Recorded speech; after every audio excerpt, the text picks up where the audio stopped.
Arthur entered his home office early in the morning and locked the door behind him with a quiet click. He walked over to a tall bookcase that took up most of the wall, pulling a swivel chair behind him. With his usual ease, he went upstairs, took out a white shoe box hidden on the top shelf, and came down with the box in his hand. He sat down at the table, put it in front of him, lifted the lid, and carefully pulled out a sleek 6-inch black Taurus revolver. It belonged to his late grandfather and was a reminder of the family's troubled past. Arthur put the box aside and placed the revolver on the glossy plastic lid. Fate shuffles the cards, and we play. His mind repeated these words before spinning the revolver with force. As he stared intently at the revolver, which was spinning easily, dancing in circles, he felt a growing sense of determination. Today will be the day, he thought. This daily ritual, gambling, became a source of excitement in his monotonous and meaningless existence. The rules were simple: one gun, one bullet, one spin. If he had stopped pointing the barrel directly at him, the game would have been over and he would have pulled the trigger. However, it seemed that the barrel always swerved to the side at the very end of all his previous attempts, sometimes pointing slightly away from him. If it weren't for the love and care of the few people left in his life, Arthur would have already put an end to his anxiety, but instead he decided to trust fate and let it dictate his future. Gradually, the weapon lost momentum. As it neared its final turn, Arthur's eyes widened, and he leaned forward with alert anticipation. His heart was pounding wildly as the barrel got closer and closer to him, only to slip past him by a few measly millimeters. Arthur winced in sour disappointment, and an uneven grin curled his lips. He put the revolver in the box, and then climbed back onto the chair, returning it to its hiding place. With a resigned sigh, he got off the seat, pushed it back to the table, and headed for the exit. As he was about to leave, out of the corner of his eye, he noticed the title of a book that beckoned him with an inexplicable charm. He went to the shelf, pulled out the book from where it lay, and deftly flipped through its pages until he found what he was looking for. The Psalm of Life by Longfellow. Life is real. Life is serious. And the grave is not the ultimate goal. You're dust, and you're going back to dust. This is not about the soul. Art is long, but time is fleeting, and our hearts, though strong and brave, and yet, like muffled drums, they beat. Funeral March to the Grave. He slammed the book shut and threw it on the shelf. His irritation only increased when he saw his PhD certificate hanging on the wall. He hurried from the office to the kitchen, driven by an urgent need to drink his morning coffee. Walking down the hallway of the apartment, he instinctively lowered his head and clenched his jaw as he passed the children's room. As he approached the kitchen, he heard a strained female voice. "I've explained this to you several times already," Joanna firmly told the person on the other end of the phone. "I'm not doing this for the money, and I don't want to compromise. I want them to be held accountable for their negligence, and I don't care how much money they offer." She angrily interrupted the conversation and threw the phone on the counter. It was a luxurious kitchen with black-painted cupboards. To the left was a spacious island surrounded by bar stools, a massive gray refrigerator, Joanna, and a coffee machine. Arthur had to stretch out, turn around, and cling to the kitchen island so as not to cling to his wife, who was blocking his way to the coffee machine. As he passed her, his gaze skimmed over her curvy curves, accentuated by a well-tailored business skirt and a white blouse. Even at 37, she remained the epitome of grace and elegance, defying the expectations of her age. When he got to the car, he hurried to make himself a cup of coffee, wanting to leave the room as soon as possible. "We need to talk," Joanna told him sullenly and walked away from the marble counter, opening a pot of freshly brewed coffee. Arthur froze for a moment and clenched his teeth. He glanced at the coffee pot out of the corner of his eye and nodded without making eye contact. He grabbed the mug and took 2 steps towards the coffee pot, but just as he was about to reach it, Joanna quickly put her hand on the counter, blocking his way. "I said we need to talk," she repeated firmly. He nodded once more, setting the mug down on the counter, and reached over with his hand to reach the coffee pot. "Look at me, Art," she said softly. Arthur looked into those deep blue eyes that he had once loved so much, but quickly looked away longingly. He couldn't bear to meet those beautiful but mournful eyes like before. "We can't go on like this," Joanna continued in a conciliatory voice as he filled his mug. "You refuse to consult and don't talk to me anymore. I'm really worried about you. I don't even know if you care about us or anything else. If you don't tell us what's bothering you, I'm afraid we can't handle it. We're still young and we could sort this out, but I can't do it alone, Art." Without taking his eyes off the newly filled mug, Arthur brought it to his face and inhaled the fragrant steam before taking a deep sip. With a sigh of pleasure, he took another sip, fully enjoying the rich taste. "Say something," Joanna begged.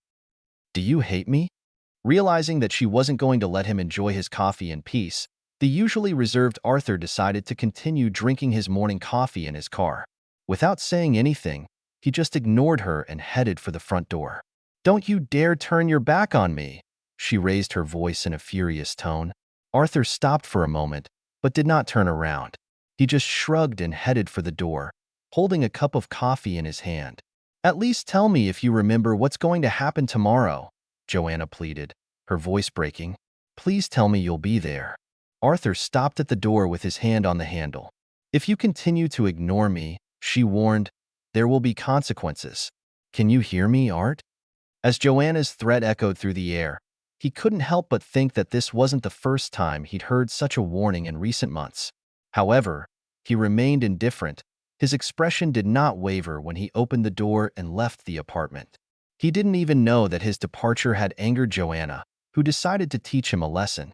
Despite the early hour, Arthur, getting into his taxi, immediately felt the oppressive humidity, aggravated by the fact that it was the middle of August and the proximity of the ocean. He hurried to turn on the air conditioner and finished his drink before the start of the working day. He has been working as a taxi driver for the last 9 months, having bought a car after he decided to change his career. He sought to find an occupation that would involve minimal responsibility, but at the same time would provide him with a certain degree of autonomy. His first thought was to work as a night watchman, but Joanna objected to him carrying a firearm, so he decided to drive a taxi. Although he had to communicate with different people, which was unpleasant for him, he installed a partition between the driver and passenger areas and used an intercom to communicate. He also installed a small electric sliding window in the center of the partition to collect the payment, opening it only at the end of the trip. Driving had a calming effect on him. He drove slowly because he was careful and didn't like being rushed. He did not mind when anxious customers urged him to hurry up and deliberately avoided the simultaneous presence of more than 2 passengers so that no one could sit next to him. Making money was not a priority for him, and he often preferred to ignore potential clients that he did not like. Sometimes he drove aimlessly for hours without picking up passengers at all. As he was driving along the busy main avenue of the city, 2 young men caught his attention.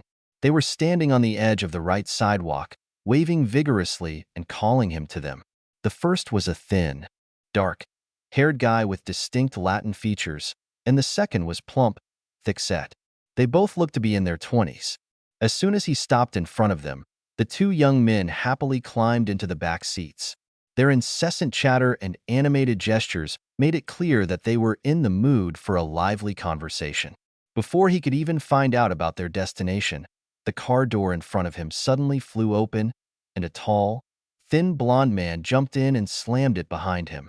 "To the Northern Industrial Zone," he said dryly. Arthur blinked in surprise, trying to make sense of the sudden influx of passengers, when a loud knock sounded through the partition.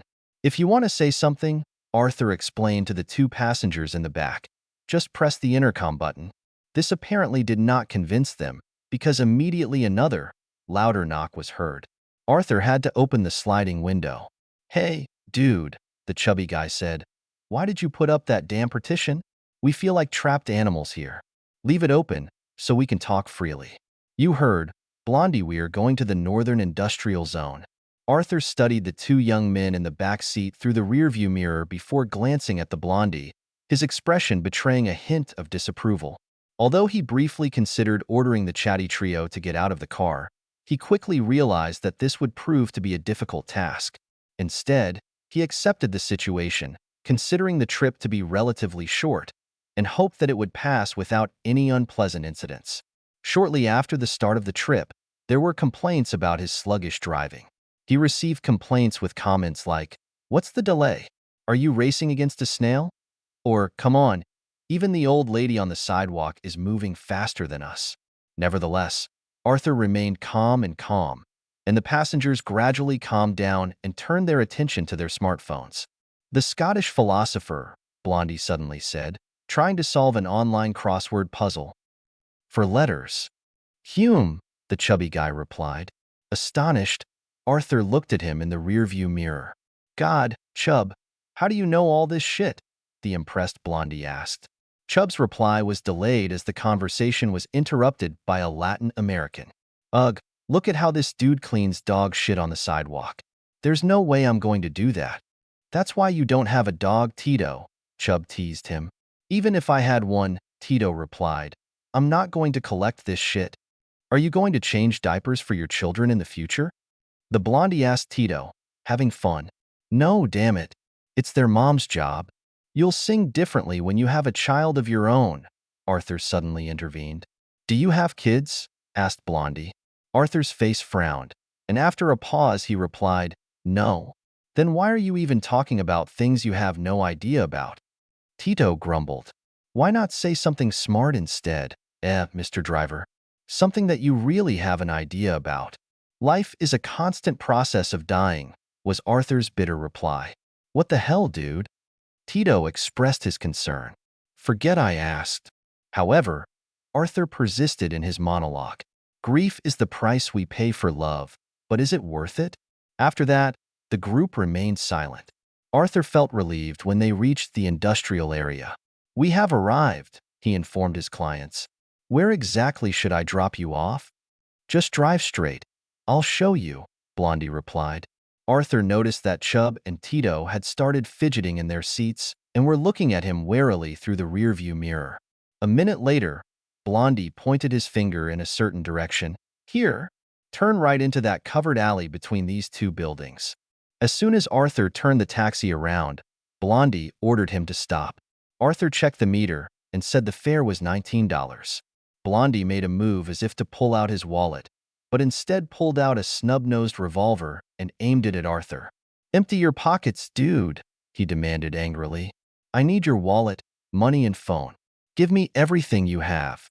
Arthur tilted his head curiously, assessing Blondie with a calm and indifferent expression, until a strange smirk appeared on his lips, catching Blondie off guard. Now, the blonde screamed desperately, or I'll blow your damn head off. This could be my day after all, Arthur said in an eerily calm tone. Don't play with me, you idiot. I'm going to kill you. Come on, dude, Chubb urged Arthur to cooperate. Do what he says. He's serious about it. He's going to kill you. Arthur's smile only widened. Come on, he hissed at Blondie. Shoot. Try it. The bewildered young man cast a desperate glance at his trembling companions before turning back to Arthur, whose gaze seemed to pierce through him. Do it. Arthur urged him on. Blondie and Arthur looked at each other for a long time. Blondie's eyes widened in horror, and Arthur's eyes narrowed menacingly. Despite the fact that Blondie was holding a gun, it was possible to mistakenly assume that Arthur was the aggressor in this situation. Arthur assessed the situation and came to the conclusion that Blondie did not know what to do next. I'm telling you, dude. Blondie's sentence was abruptly cut short when Arthur quickly disarmed the trembling youth by snatching the revolver from his hands. Arthur then turned to him, pointing the gun directly at Blondie's forehead, his voice full of contempt as he chuckled. When you need to shoot, shoot. Don't talk. He quickly examined the gun with growing amusement. Is it loaded at all? Let's check it out. Blondie sobbed in fright before throwing open the door and rushing with all his might. The other two hurried to follow him. Chubb, as his nickname implies, got out of the car last. When he eventually managed to get out, he found Arthur blocking his way. Only then did he realize the size and height of this man. You forgot to pay, Arthur said casually, gesturing with the gun. Trembling, Chubb reached into his back pocket, took out his wallet, and handed it to Arthur. Arthur took the wallet from him, then shoved the revolver into Chubb's hand and asked, Why are you hanging out with these guys? They're my friends, Chubb pleaded. Find new ones. They are not friends of anyone. Don't waste your life with them. Chubb nodded vigorously, and as soon as Arthur turned away to focus on his wallet, he ran away in a panic with a gun, chasing his faster companions. Arthur rummaged in his wallet and found one bill. When he looked up to return the wallet to its rightful owner, he realized that the terrified child had disappeared into the space between the buildings. He shrugged and threw his wallet on the ground, and then climbed back into the taxi to continue the ride. When he stopped at a red light, a working girl came up to him and knocked on the window pane. He did her a favor by lowering it. "Looking for entertainment?" she asked in a playful voice. Normally, he would have refused without hesitation, but this was an unusual day. He needed a distraction to soften the bitterness of the day and fill, at least for a moment, the aching emptiness inside him. He desperately wanted to feel something, anything. He stared at her features in surprise. His gaze lingered on the silky brown curls framing her face and on the plump lips. Her eyes sparkled mischievously, and despite his initial reserve, he was captivated by her charm. He motioned for her to get into the car, and she obeyed, leading him down a secluded alley surrounded by two low buildings. After explaining his desire and paying for her service, Arthur leaned back in his seat and pulled down his pants. When she expertly worked her tongue, he was struck by a long-forgotten sensation. A rush of pleasure that he hadn't felt in months. The warmth of her lips and the scent of her perfume filled his senses, and he realized how much he missed it. It wasn't that Joanna wasn't attractive or unwanted. He was just not in the mood and convinced himself that he didn't deserve any entertainment. He surrendered to the moment, closed his eyes and leaned his head back, enjoying the increasing pleasure. However, out of nowhere, a flood of suppressed memories flooded his mind. Memories that he had been fighting to subdue for a long time. As his breathing quickened and his anxiety increased, he was about to push her head away when two sharp knocks sounded in the window pane next to him. Looking to the side, he saw the guardian of the law. Arthur sat motionless on the hard, dusty floor of the detention cell, pressing his whole body against the metal bars and putting his hands on his knees. His gaze wandered aimlessly forward, not reacting to the restless movement of the other detainees around him. Having given up the right to a lawyer and a phone call, the external conclusion did not matter much to him. The internal torment he had brought upon himself far outweighed any discomfort in the cell. Lost in his thoughts, memories of Arthur's late father flooded his mind, returning him to a lonely and isolated childhood. The sudden and tragic death of his father only aggravated his already gloomy mood. Arthur's memories of his father were vague, but he clearly remembered the man's perpetually gloomy expression and his bouts of depression and anxiety. Although the official version was that his father had accidentally slipped and drowned in the river, Arthur couldn't shake the nagging feeling that there was more to the story. He stubbornly felt that he was destined to the same tragic fate as his father. As he delved deeper into the dark recesses of his past, Arthur's thoughts turned to the only person who had managed to break through his impenetrable wall of detachment, Joanna, his university sweetheart. He had known for a long time that he had offended her, but he felt helpless and did not know how to make amends. Trying to drown out his guilt, he convinced himself that he didn't care, but he couldn't get rid of the pent-up anger he held towards her. The intense rage boiling inside him was like a living being threatening to devour him, and unfortunately, Joanna took the brunt of her destructive power. Despite the fact that Joanna knew about Arthur's reluctance to enter into a relationship, she pursued him with unwavering determination.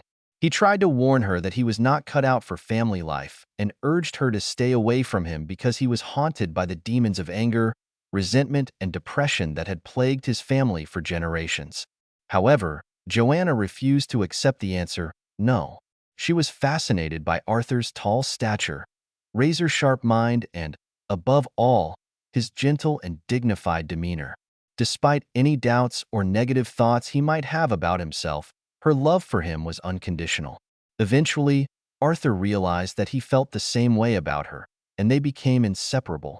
After years of persuasion, and after they both achieved good success in their academic careers, Joanna finally convinced Arthur to marry her. Even then, he hesitated to start a family, citing the overpopulation of the world as a constant excuse. But Joanna was persistent, so he had to look for other reasons to avoid starting a family. He claimed that he was too self-centered to devote his life to raising children, and that he was afraid that his own spoiled nature would be passed on to his offspring. Joanna tried to allay his fears by assuring him that she would take on the lion's share of the responsibility for raising their child, quitting her job to become a stay-at-home mother, and freeing him from any obligation to help. She only asked him to be kind to their child and not interfere with her upbringing. Arthur reacted with icy indifference when Joanna informed him of her pregnancy. He gave her a quick hug and congratulated her, and then quickly returned to his previous activities as if this news had no meaning for him. When he was alone, a slight smile crossed his lips. In his mind, he had already decided that the child would be a boy, and he liked the idea of teaching him chess and sharing the joy of sporting events together. When Joanna told him they were expecting a daughter, Arthur tried his best to hide his disappointment. However, after a moment's thought, he realized that perhaps it was for the best. He realized that if they had a son, the child would inherit the problematic genetic heritage of the men in his family. He also reproached himself that girls could be taught chess as easily as boys. They were both 32 years old when their daughter Anna Marie was born. A bittersweet smile appeared on Arthur's face as he remembered his daughter's birthday. It was a very cold winter day, and the fierce wind and rain were hitting the walls of the hospital. The birth was difficult and long, and Arthur wandered the hospital corridors like a lion in a cage, feeling anxious and lost, on the verge of panic, worried about Joanna's health. But finally the long-awaited news came. The birth was successful. A healthy girl was born. Arthur rushed to the maternity ward and collapsed next to an exhausted Joanna with tears of relief in his eyes. Arthur felt awkward when a smiling nurse came up to him and handed him a bundle of towels. He looked at her in surprise for a few seconds before the nurse said, "Hold her," in an encouraging voice and brought the child closer to him. At first, Arthur hesitated, not understanding why the nurse entrusted him with such a delicate task, but looking at him, he felt obliged and nervously raised his hands to take the tiny bundle. When the nurse put little Annie on his numb hands and stepped back, Arthur felt a sudden thrill and amazement. Looking at the tiny face peeking out from under the blanket, he knew that his life would never be the same. Time and space seemed to disappear as his entire being dissolved and was absorbed by this new magical creature. At that moment, he realized that he would no longer be able to breathe if anything happened to her. He realized that from that moment on, his main responsibility would be to protect and cherish his adorable baby with all his might. Arthur stared blankly at the nurse as she spoke softly, urging him to let the baby go so she could be returned to her mother. Despite his reluctance to let go of the child, Arthur eventually loosened his grip and handed the child over. Later, he would blame nature for the flood of hormones that turns young parents into absurdly overprotective creatures. But that didn't stop him from walking out of the delivery room into the hallway with a big smile on his face. It seemed to him that he was floating half a meter above the ground, weightless with joy. For the first time in many years, he was truly happy. Despite the fact that Joanna had granted him a complete exemption from childcare, Arthur was more than willing to take part in this difficult duty. He took a month-long break from teaching at the university and stayed with his wife and daughter all the time, dutifully doing all the household chores, as well as feeding and changing diapers. Given that Arthur was a light sleeper, Arthur was usually the first to jump out of bed at the sound of Annie's screams. At times, he would linger aimlessly by the crib, watching her sleeping as if mesmerized. The depth of affection he felt for his baby exceeded anything he could ever have imagined. Arthur was happy to use any opportunity to get closer and play with his growing daughter. Joanna often watched them playing together on the carpet in the living room, filled with a deep sense of happiness. It was all she had ever hoped for. When Arthur caught Joanna off guard on Annie's 4th birthday, suggesting that maybe it was time for her to have a brother or sister, Joanna's reaction was not a complete shock. During pregnancy, Joanna put headphones on her stomach and played Mozart to the unborn child. When Annie was diagnosed with absolute hearing, Joanna took it upon herself to teach her the musical scale and chords, and Annie was always a diligent student. Thanks to the contribution and care of both parents, it is not surprising that Annie has turned into a gifted child. She spoke fluently by the age of 18 months and wrote letters by the age of 3. Professor Chopin? A strange voice distracted Arthur from his deep thoughts. Is that you? Arthur turned his head and noticed the familiar face of Detective Berkeley staring at him through the bars, puzzled. It took Arthur a few seconds to recognize him, and when he did, his face twisted in disdain. I'm not a professor anymore, Arthur replied dismissively and turned away from the detective. What happened? The detective insisted. Why were you detained? Who brought you? Arthur sat in silence, his gaze distant and unfocused, trying to suppress a surge of bitter emotions. Detective Berkeley sensed his reluctance to answer questions, so he turned around and went to the desk sergeant for more information. After discovering that Arthur had no previous criminal record, he headed to the dining room in search of Officer Locke, the one who brought Arthur to the station. Hey, gee, Officer Locke greeted the detective as he entered the dining room. How are you? Hello, John, Detective Berkeley replied solemnly, indicating that something was wrong. What can I do for you, G? Did you arrest someone named Professor Chopin in an industrial area today? Professor? He's a taxi driver, but yes, I caught a guy with that name for making obscene behavior in public. And what? Is he your relative or something? The detective sighed before asking, Do you remember the incident in Calista last year? Officer Locke's face immediately drooped when he heard the name of the place. How can I forget? He replied seriously. I was the first on the scene. The image of what I saw there will haunt me all my life. Well, the detective said, sighing and lowering his voice, this is the father. Officer John's eyes widened in amazement and his mouth opened. He blinked several times, clearly surprised, before finally speaking. You want me to free him, don't you? The detective nodded slowly, confirming Officer Locke's assumption. Officer Locke nodded in response and resolutely left the room. Upon leaving the police station, Arthur immediately felt the scorching heat of the world, which seemed to be burning. The midday sun beat down mercilessly on the floating earth, creating a hell that burned the soul of anyone who dared to go outside. The suffocating humidity made it difficult to breathe and think, and not even a hint of a breeze that brought relief. Arthur felt trapped among the tall buildings on all sides, as if he was lost in a giant burning maze. The constant hum of people and vehicles increased his suffering, forcing him to stop on the sidewalk, considering options for action. He looked left and right, debating whether to hail a taxi and pick up his own from an industrial area alley or just walk home, given that his house was only a few minutes' walk from the station. Prof. Mr. Chopin. Detective Berkeley's voice interrupted Arthur's thoughts, causing him to turn around. Hey, it's me again, Detective Berkeley. Perhaps you remember me from last year, when I? He paused briefly, looked down, and then continued. Anyway, I'm the one who got you out of trouble today. I just hope that we don't have to face each other like this anymore. I'm not sure I can help you out a second time if something goes sideways. Arthur looked at Detective Berkeley's face for a moment, nodded, and started to raise his hand in a gesture of gratitude, but changed his mind halfway and put it back down. Everything seemed pointless, and he realized that he just didn't care. Exhausted from weeks of sleepless nights, Arthur shrugged and turned away, leaving the detective behind in surprise as he wandered back to his house, desperate for rest. Upon entering the apartment, Arthur enjoyed the refreshing caress of the cold air on his skin, but his pleasure was short-lived, as he felt that something was wrong. Joanna never left the air conditioner on before going to work. If she was still at home during office hours, he knew there was a good reason.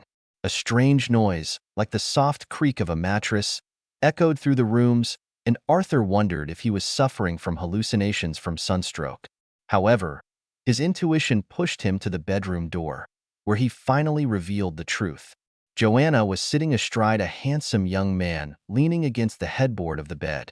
She put her hands on his shoulders, and he held her tightly by the waist, urging her to move faster.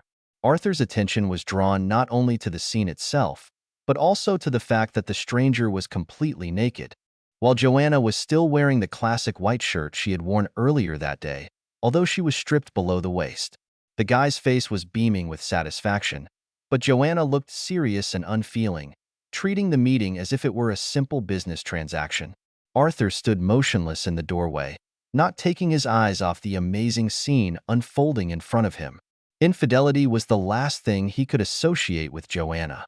She was always so righteous and dignified. However, a special memory flashed through his mind. One of the explicit threats she had made that morning, reminding him of the past months during which he had failed to fulfill his role as a husband, neglecting his wife's physical needs. Suddenly, the sight in front of him seemed more reasonable. With a little relief, he noticed that they had decided to sit on her side of the bed, away from the door. This seemingly small gesture showed a certain level of attention on her part, which he couldn't help but appreciate. However, a tinge of sarcasm crept into his thoughts when he realized that at least someone could have fun in the house, even if he couldn't. By this point, nothing seemed to matter to Arthur anymore. He was too tired, exhausted, and sluggish to react. Pouting slightly and shrugging wearily, he crawled to the bed. Joanna gasped and covered her mouth with her hand in shock as she watched Arthur climb onto his side of the bed. At first, she was sure that he would attack them, but what happened next stunned her.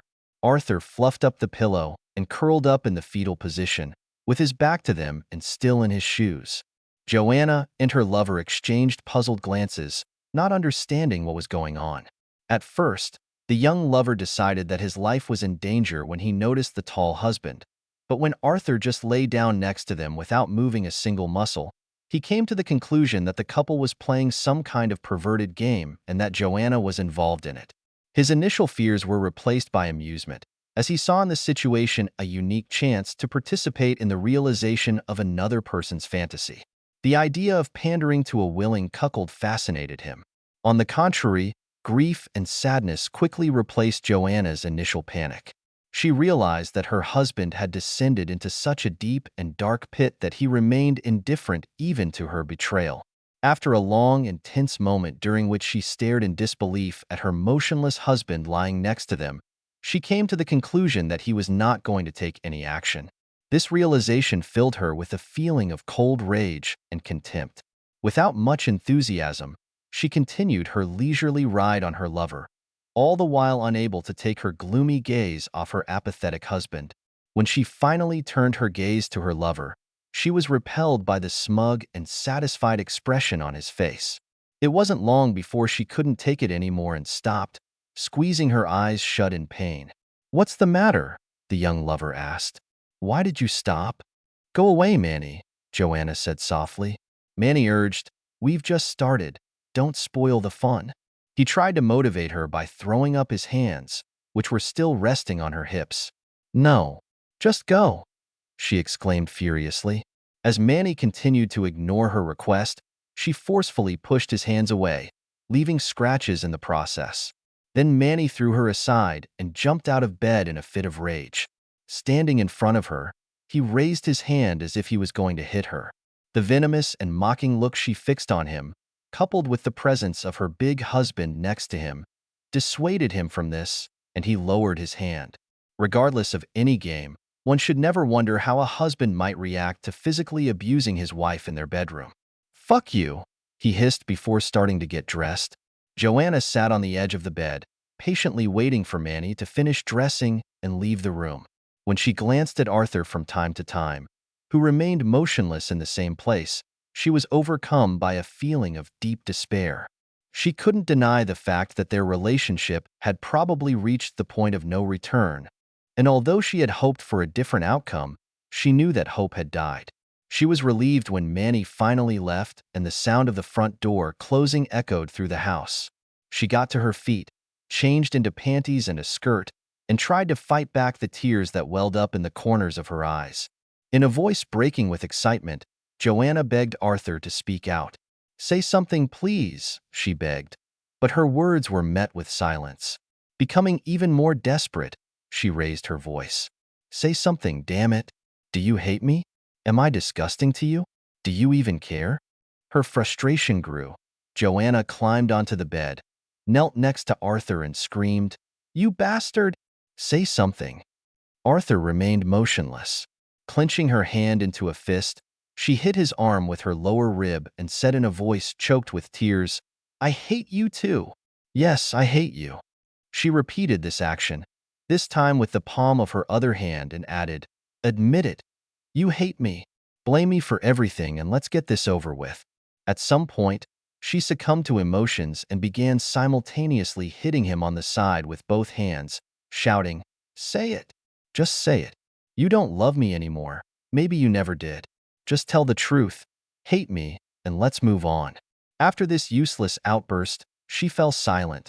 Her hands fell on his body, her head fell forward, and she began to cry. Since crying helped to alleviate her mental disorder a little, and realizing that Arthur was completely unresponsive to her screams, she gathered some composure to express her thoughts. "I can't keep living like this. I will not. I'm leaving, Art. It's over. I finished. We're done." Taking one last look at the agonized expression on his face, she got up from the bed. After an outburst of anger and disappointment, Joanna realized that she needed to leave. She chose the largest suitcase she could find and began to pack her things, stopping from time to wipe her tears and recover. Memories popped into her head when she went to Annie's room and collected several family photo albums and a collection of Annie's drawings. As she was about to leave the house, a thought struck her. She left her suitcase at the front door and hurried to the home office. Once inside, she walked over to a tall bookcase that towered over the wall, pulling a swivel chair behind her.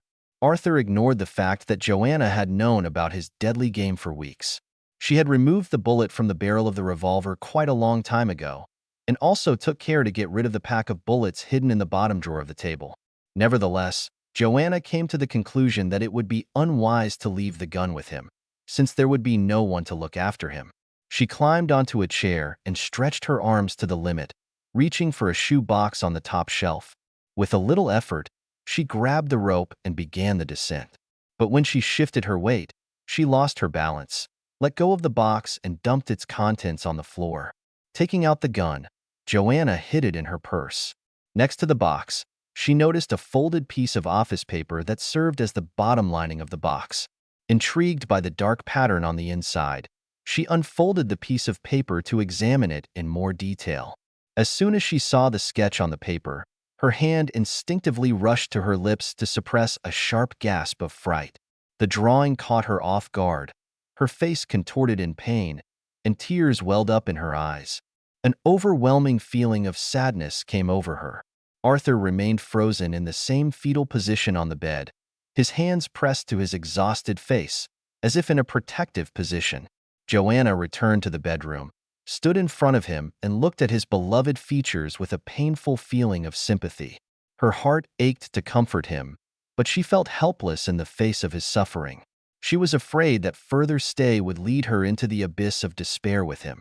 With a heavy heart, she carefully placed the unfolded piece of paper near Arthur's chest. She gave him one last sad look before quietly slipping out of the room, closing the door behind her. As soon as Arthur heard the front door close, he felt a sharp pain in his heart, but he didn't care. At least, that's what he tried to convince himself. Taking advantage of the opportunity to be alone, he changed his position, causing the crumpled paper under him to rustle and rustle. He looked down indifferently and noticed a piece of paper pinned under his chest. He moved aside and pulled it out.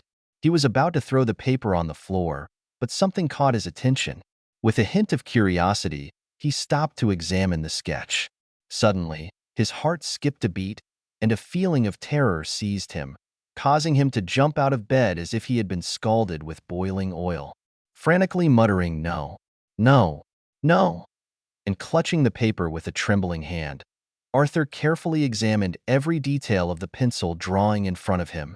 His eyes widened in disbelief, and his heart contracted with a sharp pain as he looked at the disturbing image. "No, no, no," he repeated, desperate pleas, not denials. The child-style drawing depicted a human figure with a joyful circle instead of a head, a long line instead of a body, and 4 diagonal lines running outward as limbs. 2 capital letters DD were scrawled uncertainly under the image. "Daddy, Dad." Further on, DD. Arthur's body was trembling with great excitement.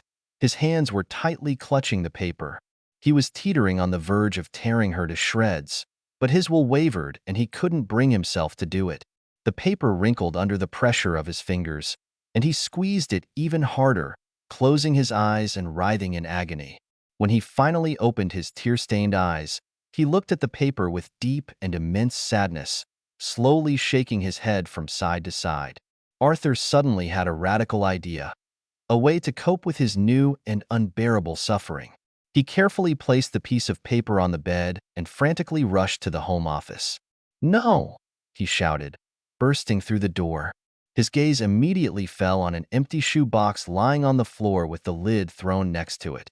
Falling to his knees, he grabbed the box and frantically checked if it was empty. "Please, no," he whispered desperately, putting down the box and rubbing his head with both hands. He felt like he was losing his mind.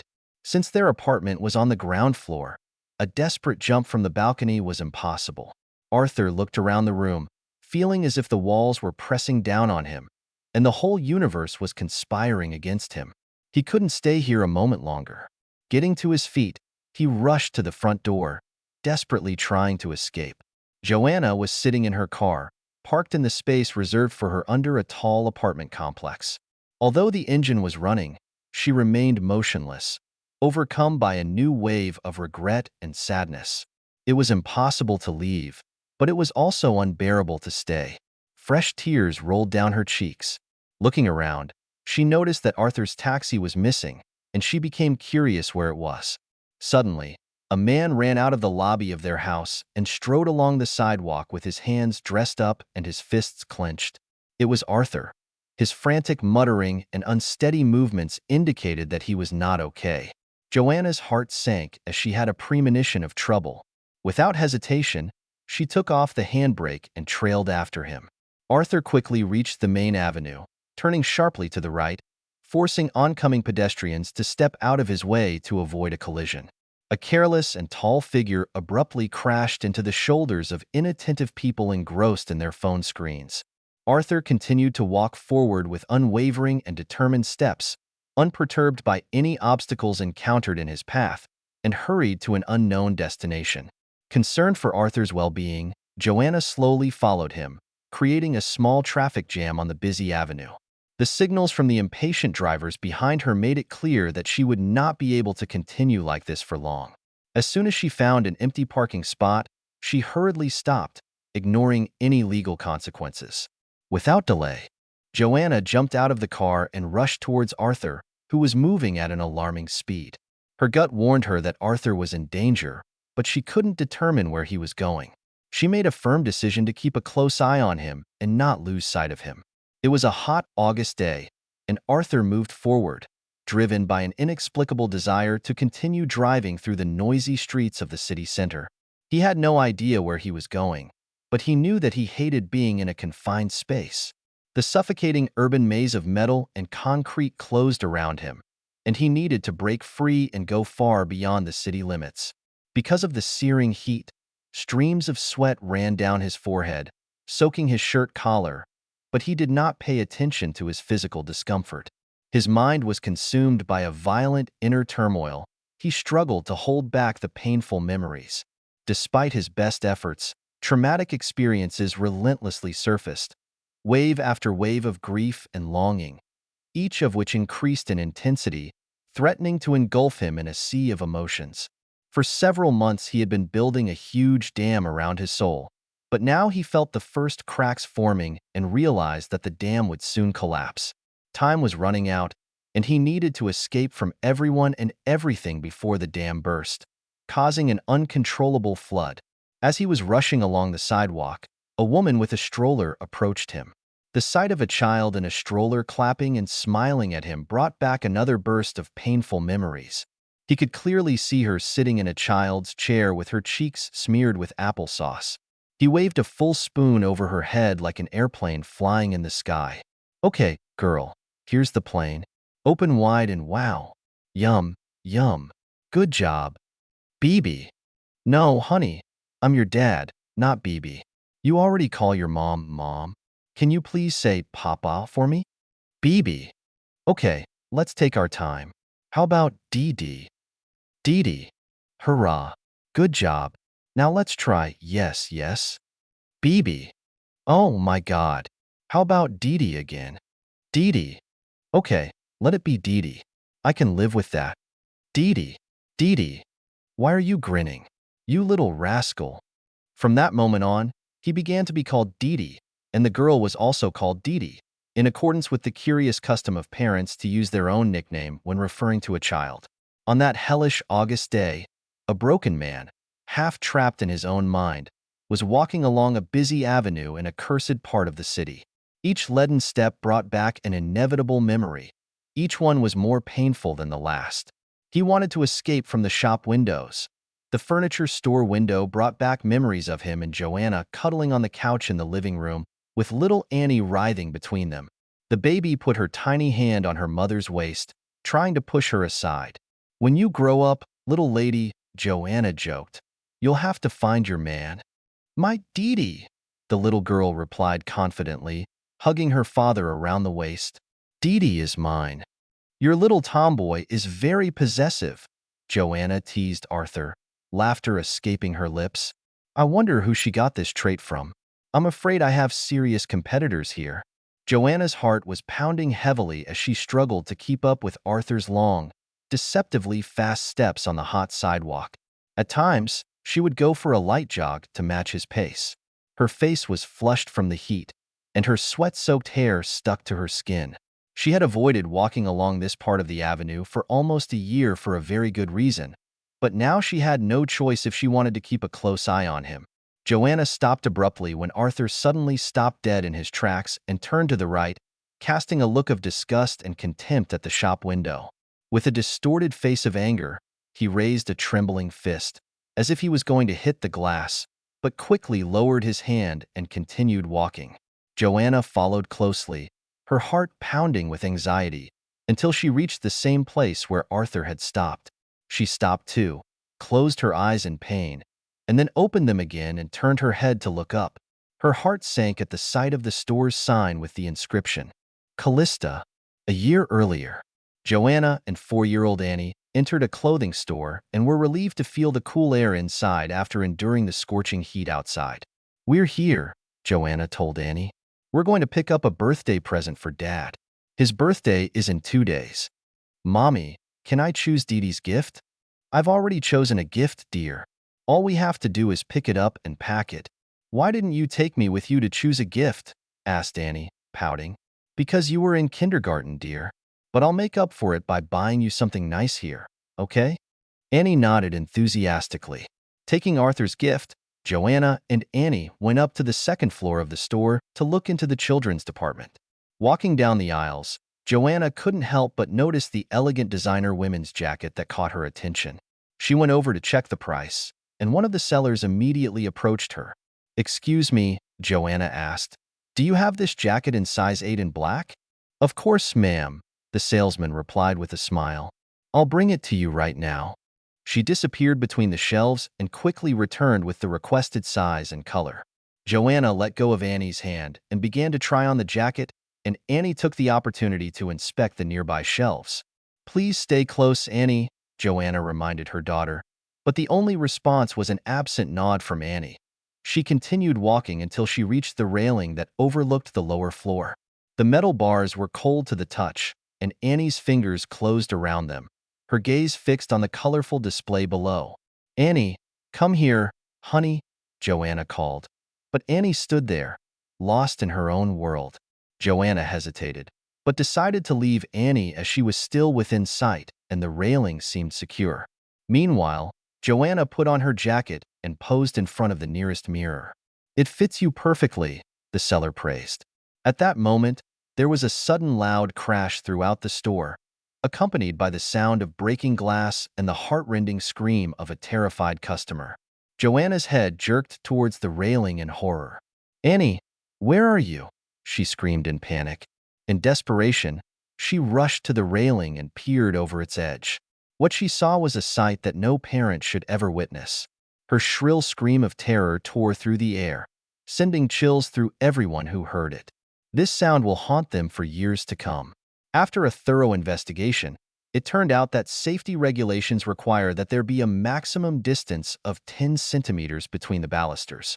The reason for this precaution was to avoid any potential dangers, especially for young children who might slip through or get trapped. Unfortunately, The balusters of the Calista were located at a distance of more than 16 centimeters from each other. Annie was buried on a hot August day, and Arthur, heartbroken, stood in the cemetery and looked at the scorching sun. The idea that the sun could continue to burn so hard while his beloved Annie was gone was unfathomable. How could the world exist without her? The loss of Annie left such a deep void that it felt like a part of him had been forcibly torn out. Arthur's heart was pounding with a searing pain that seemed almost tangible, as if a sharp knife had pierced his chest. Overcome by grief, helplessness, and despair, Arthur was unable to say goodbye or deliver a eulogy for little Annie. He couldn't speak, cry, or deal with his emotions, and only his bloodshot eyes betrayed the inner pain that was tearing him apart. He was determined to protect Annie at all costs, even if it meant destroying the entire universe. However, by a cruel irony of fate, it was the universe that broke him into pieces. It was only when Annie's body was lowered into the ground that Arthur finally broke the silence. "Don't put her in there," he pleaded. "It's too dark in here." Annie is afraid of the dark.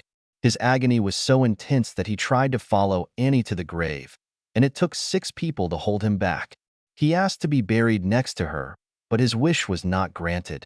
A single fireball scorched the heavens, while 2 human flames burned with a longing that seemed to engulf them entirely. After the funeral, Arthur and Joanna were left broken and incapacitated. Joanna remained inconsolable and often visited Annie's grave to sit and talk with her. Meanwhile, Arthur withdrew into himself, absorbed in the impenetrable silence, which only intensified over time. He refused to talk about his late daughter or hear anything related to her. Despite the fact that both spouses sought help, Arthur was able to attend only 2 sessions, during which he remained silent. After a 2-month break, Joanna resumed her role as a manager at a research institute, but Arthur found it impossible to lecture in front of a large audience and resigned from his position. Watching Arthur fade away, Joanna felt powerless and isolated. She blamed herself for their daughter's death and felt that Arthur held her responsible, although he never explicitly stated this. Their relationship was tense, but even the intimacy between them was filled with intense emotions. When they tried to make love, sadness, guilt, and a sense of worthlessness overwhelmed them, depriving them of the opportunity to finish the job. After several unsuccessful attempts, Arthur gave up altogether. Despite the fact that Joanna tried to convince Arthur to seek help and move on, he remained lost in his grief, becoming more isolated and withdrawn every day. It was clear to Joanna that Arthur was slowly falling apart, and she was afraid that he was teetering dangerously close to a critical point from which he would never be able to recover. Joanna followed Arthur as he crossed the crosswalk and entered an elegant residential area with exclusive houses, leaving the bustling main avenue behind. She couldn't help but wonder what was going on in his head. He could have turned right to the sea long ago, considering that they were parallel to him, only 200 yards away. She didn't know if it was a choice not to die that way, or another sign that he was lost inside himself. She herself felt no other choice but to continue following him. Despite the long walk, it was obvious that Arthur was still upset. His hands were numb and his fists clenched as he walked at a brisk pace. Arthur felt some relief as he approached the low-rise buildings, and he quickened his pace even more. He knew that this was the last residential area on the outskirts of the city, beyond which lay a vast, calm, and, most importantly, uninhabited dune. An elderly woman coming out of her yard was stunned by the sight of a tall, sweaty stranger with disheveled hair and clothes approaching her, muttering something to himself. Arthur, on the other hand, did not pay attention to her presence and did not give way to her on the sidewalk, despite her age. Joanna was confused when Arthur walked past the last house and ventured onto the huge dune that lies outside the city. She noticed how he struggled to walk through the deep sand, which was hampered by unsuitable shoes. When she reached the edge of the sand, she hesitantly stopped, thinking about taking off her low-heeled shoes. However, the hot sand made her think twice, forcing her to trudge across it in unsuitable shoes, each step representing a struggle with the merciless terrain. Although Arthur lived just a few minutes' walk from the beach, he couldn't bring himself to visit it for over a year. Just the sight of the endless blue ocean was too painful a reminder of Annie and the mental pain associated with her memory. Playing on the shore was her favorite activity, and the bright color of the ocean matched the same shade as her sparkling eyes, her most cherished shade. Even there, when the ocean stretched across his entire right periphery of vision, he made a conscious effort to look away from it. Looking into the distance, Arthur noticed a massive sand hill 40 feet high, topped by a lone palm tree. For no apparent reason, he ran towards him. After overcoming a steep climb, he eventually reached the top. Panting and feeling restless, he stood under a palm tree and surveyed the surroundings. Now that he had stopped moving, he couldn't ignore the vast space in front of him. The ocean was a magnificent sight. Its vastness and grandeur stretched out before it. The crystal-clear water shimmered brightly under the sunlight, almost blinding with its radiance. Gentle waves caressed the shore, creating a soft and soothing rhythm that echoed throughout the beach. The sand spread out like a golden carpet, inviting for a leisurely walk. On the distant horizon, an amazing sight of azure and yellow shades flashed in the sky, more like a painted masterpiece than a part of nature. In the face of such beauty, he couldn't help but feel a deep sense of awe and awe. The words of his beloved thinker echoed bitterly in his mind. Beauty is the visible and external expression of the inner harmony of the soul. How can there be harmony in a soul filled with eternal pain and sadness? He silently objected. In despair, he looked at the scorching sun, hoping in vain for a supernatural sign that would save him from suffering. Then he looked back at the endless expanse of water. The ocean, which had always represented the beauty and splendor of the earth, was now nothing more than an endless ocean of pain for him. When Arthur focused his gaze on the high ocean wave approaching the shore, a vivid memory flashed, taking him back to a time that seemed both distant and at the same time so alive and real. In that memory, he found himself standing waist-deep in water, with Annie sitting on his left hip. "Look, Dee," she pointed out excitedly. "A big wave is coming." He turned his head to notice the approaching wave, and as it approached, he grabbed Annie with his other hand and lifted her high above his head. Soon, a wave crashed over them, and cheers rang out in the air. Looking up, Arthur saw his daughter beaming with excitement, her face decorated with sparkling water droplets. Annie spread her arms out to the sides and flew over the sea like a bird. Arthur turned around, enjoying the sight of his daughter's angelic figure shining in the sunlight. Annie looked down at him, her hands slowly moving down as if caressing his face. He bent his arms, bringing her closer to him. There was a wide, beaming smile on her face as her fingers gently touched his cheekbones. He could clearly see her beautiful eyes looking at him with adoration. "Dee," she whispered. "My Dee." Arthur shook his head, drenched in sweat, trying to wake up from the nightmare he couldn't shake off. The tears he had been holding back for so long welled up in his eyes, blurring his vision. He glared at the cursed sun, mercilessly scorching at him, its fiery rays burning through his skin, flesh, and bones. Finally, it was too much for him. A dark wave of rage and despair tore through the fragile dam he had built over the past year, washing away everything in its path. Arthur threw his head back and threw his arms up, his fingers spread like claws, as if trying to tear the treacherous sky apart. Taking a deep breath, he opened his mouth and let out a guttural cry of agony that echoed across the barren landscape, as if the very earth was shaking from his pain. Joanna stood near the sandy hill. With a heavy heart, she watched as Arthur let out a deafening roar into the atmosphere. His long-drawn cry pierced through space, resonating with the farthest corners of the universe. Seeing Arthur's vulnerability, she felt a deep sympathy for him, watching his body distorted with pain, arched back and tightly clenched hands. "Let it out," she whispered compassionately. "Let it all out, Art."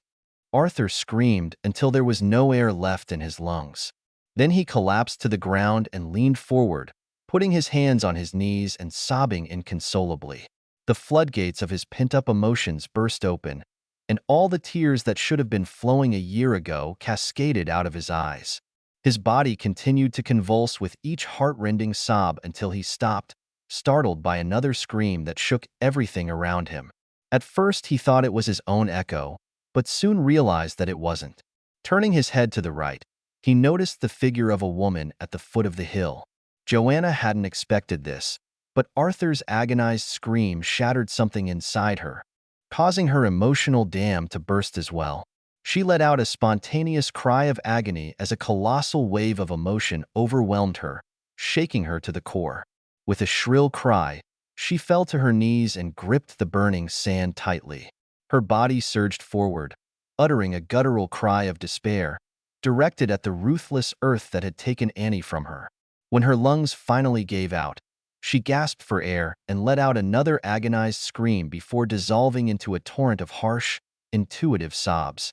From somewhere out of nowhere, a comforting hand was placed on her shoulder, gently caressing her. She looked up and saw a figure standing in front of her, but her tearful eyes did not allow her to be recognized. The other hand took her arm and lifted her effortlessly. The figure cupped her face in her hands and gently wiped her tears with her thumbs. Gasping, she realized it was Arthur. His soft brown eyes looked at her with compassion, and his expression showed a mixture of love and sincere concern. For the first time in a year, she got to know the man she loved so much, a noble and caring man whom she thought she had lost forever. "I'm so sorry," she said through her tears. "It's all my fault. I had to keep an eye on her. I had to protect her." Arthur shook his head and wrapped her in a comforting hug. "Please don't blame yourself, Joe," he said in a comforting tone. "It wasn't your fault." They cried in each other's arms for a while, seeking comfort in each other's arms. Gathering their emotions, they headed back to the city, their steps slow as they clung to each other for support. Thoughtfully, they walked in silence, alternately sobbing and wiping away tears. When they reached the sidewalk of the residential block, Arthur finally broke the silence with a sudden question. "What kind of guy was that before?" Joanna blushed and grinned shyly. "He's a new intern working for me," she said. Arthur looked surprised when he asked, "Isn't that against the rules?" "Maybe, but I don't care," she replied as they continued walking. After a short pause, she explained, "The parent who lost a child has one positive thing. You stop caring about mundane things. And what if I get fired? After my heart was broken and I lost everything, I'm not afraid of anything. And don't forget that we are rich, or we will be soon. The Calista Insurance Company is offering us millions, but I don't agree. I don't want to make life easier for this contractor whose trial is still ongoing. However, I doubt Manny is the type to gossip." "You haven't lost everything, Joe," Arthur reassured her. "I'm still here." "Well, I only found out about it 20 minutes ago. And the way you've been behaving over the last year has given me no reason to think otherwise." "I'm really sorry, Joe," Arthur said sincerely, and after some thought, he added, "You should come to an agreement. The contractor has a family to support, and we need to move on. A life sentence won't bring Annie back." Joanna was lost in thought until Arthur's sudden question interrupted her again. "So, did you have a good time with Manny?" Joanna looked at him mischievously and said, "Yes, for about 2 minutes, until you broke in." Her witty return made them both laugh. "When I first saw you climbing on the bed," Joanna said, "I thought you were going to kill me, but instead you just lay down. It was so weird, but in a way it was cool." "It was, wasn't it?" said Arthur playfully. "That's right, but I don't want to share it with my grandchildren." After that, they fell silent, both realizing the sad reality of the unlikely birth of grandchildren. "So, what's your story?" Joanna asked after a while. "Why did you come back to the house in the afternoon, and where did you leave your taxi?" Arthur's face turned red with embarrassment when he realized that he needed to explain himself. "This morning," he confessed, "I was arrested for indecent behavior in a public place in an industrial area in the north." Joanna's eyes widened in shock. Joanna looked at him intently. "How many times have you done this?" "It was my first time," Arthur replied, looking crestfallen. "If you wanted a release, you could just ask," Joanna said reproachfully. But when she saw the sadness on Arthur's face, she changed the subject. "How did you manage to get out so quickly?" "The detective who worked on our case recognized me and helped me. I think he felt sorry for me, or something like that." They walked in silence for a while, until Joanna smiled mischievously and asked, "How is she? Did you have a good time?" Arthur couldn't help but smile. Yes, for about 2 minutes, until some fat officer broke in. Their laughter started as giggles, but quickly turned into uncontrollable hysteria, forcing them to hold on to each other for support. Passers-by cast curious glances at the eccentric couple, but Arthur and Joanna were too engrossed in the fun to pay attention to it. After recovering, they continued their leisurely stroll through the busy shopping district, hugging each other, leaning their heads against each other. They alternately laughed and cried, smiled and wiped their tears. Remembering something, Arthur suddenly asked, "What did you do with my grandfather's gun?" "Oh, it's in my purse," she replied, trying to stifle a laugh. "How did you know?" "You took it from our shared safe. You know I have jewelry there. It's hard not to notice the disappearance of such an object." "Well, it's good that you took it. I would use it today. Leaving me Annie's drawing and running away was cruel." "Maybe so, but he finally pulled you out of that terrible hole you dug for yourself. And besides, you couldn't use it anyway. I made the bullets disappear a few months ago." Arthur's head snapped around to face her, his eyes widening in amazement. But when he saw the mischievous, restrained smile on her lips, a chuckle escaped him, which was quickly followed by even more uncontrollable laughter. A light evening breeze caressed their faces when they finally reached Joanna's car. Once inside, Joanna started the engine and turned the steering wheel all the way to the left to turn around, but Arthur reached out and grabbed the steering wheel. Joanna looked at him questioningly. "I need to see her," he said worriedly. "You can see her at the memorial service tomorrow," Joanna replied. "I need to see her," Arthur repeated, his tone heavy with emotion. Joanna nodded understandingly and drove towards the cemetery. Joanna was standing outside at the cemetery gate, her eyes fixed on Arthur, who was sitting in the car, his face showing concern. With a soothing gesture, she invited him to join her. Despite his hesitation, Arthur eventually got out of the car, stumbling with every step as he walked towards her. Sensing his concern, Joanna extended her hand to him, offering him the support he needed. It's been a year since Arthur last set foot in this terrible place, the very place that left a gaping hole in his soul. Heavy, bitter memories of that terrible day surfaced as he struggled to hold back tears. Joanna took his hand and together they walked slowly along the well-kept paths of the cemetery, heading for Annie's grave. Arthur gasped in surprise when he saw Annie's tombstone in the distance. This was the first time he had seen it. Joanna spared no expense and commissioned the best tombstone maker to make a monument of black marble with a protruding portrait of Annie. Seeing his daughter's angelic face for the first time in a year, Arthur was overcome with strong emotions. The image on the tombstone filled him with endless and uncontrollable longing. With uncertain steps, he approached the tombstone and, reaching it, fell to his knees and leaned against it. With a trembling hand, he gently caressed the portrait. "Dee-Dee," he murmured. "My Dee-Dee." He gently pressed his cheek against the smooth tombstone, letting the tears flow freely, and talked quietly with his beloved daughter. "Annie, my love, it's me, Dad. I'm here. I came to visit you, baby. I am so sorry. I know I should have visited you earlier, but I couldn't. I miss you more than words can express." His voice trembled with excitement, and he paused to take a shuddering breath before continuing. "I wish I could hug you again and tell you how much I love you." His eyes closed in anguish. "I would give anything, anything, to see your smile again, to hear your laugh. I would give anything for one last hug, my sweet little Annie." Joanna stood next to Arthur, her hand gently stroking his shoulders as he poured out his heart.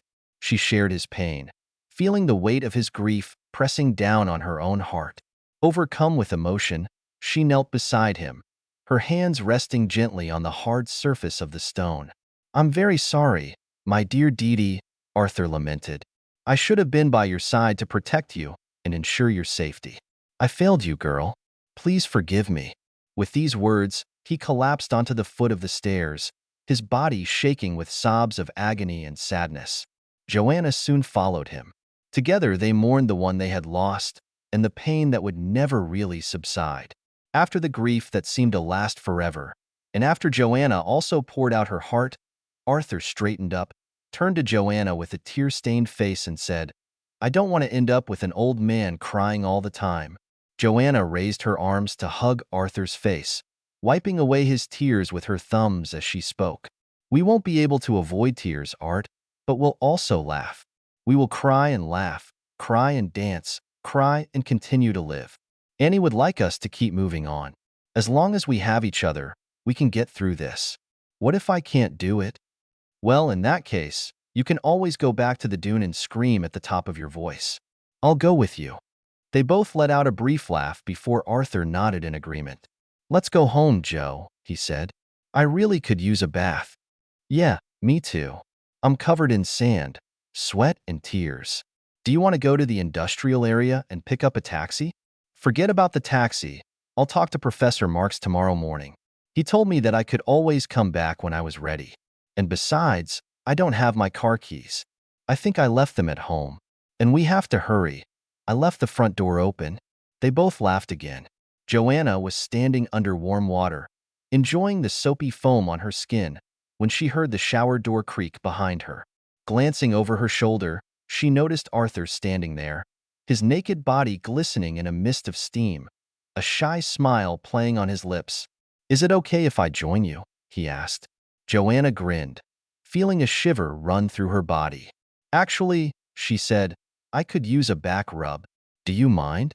Of course, Arthur replied, going into the shower and taking the soap from her. He whipped the soap into a thick foam and began gently massaging Joanna's back with strong and skillful hands. After a passionate kissing session, they hurriedly washed their faces before rushing to their bedroom, both eager to explore each other more in the cozy comfort of their own bed. Arthur and Joanna were lying in bed, staring at each other. There was a mixture of longing and nervousness in their gazes. They hadn't made love in so long that they both felt the need to perform well. The shared thought that their ending together was the last test for the resumption of marital ties only increased their anxiety. Arthur slowly entered her, stopping for a moment when he was completely inside. Joanna nodded, encouraging him to continue. They made love gently and patiently, breaking eye contact only for gentle kisses. As they accelerated their pace and approached the climax, guilt and a sense of undeserved happiness overwhelmed them again, causing tears to come to their eyes. However, they did not succumb to these negative emotions and continued despite the pain. After a short rest, they started the second round more vigorously. By the third round, their inhibitions had completely disappeared, and they engaged in passionate, unrestrained activity. They scratched and bit each other, leaving marks that lasted for weeks, but they didn't care. 9 months later, their daughter Eleanor D. Chopin was born.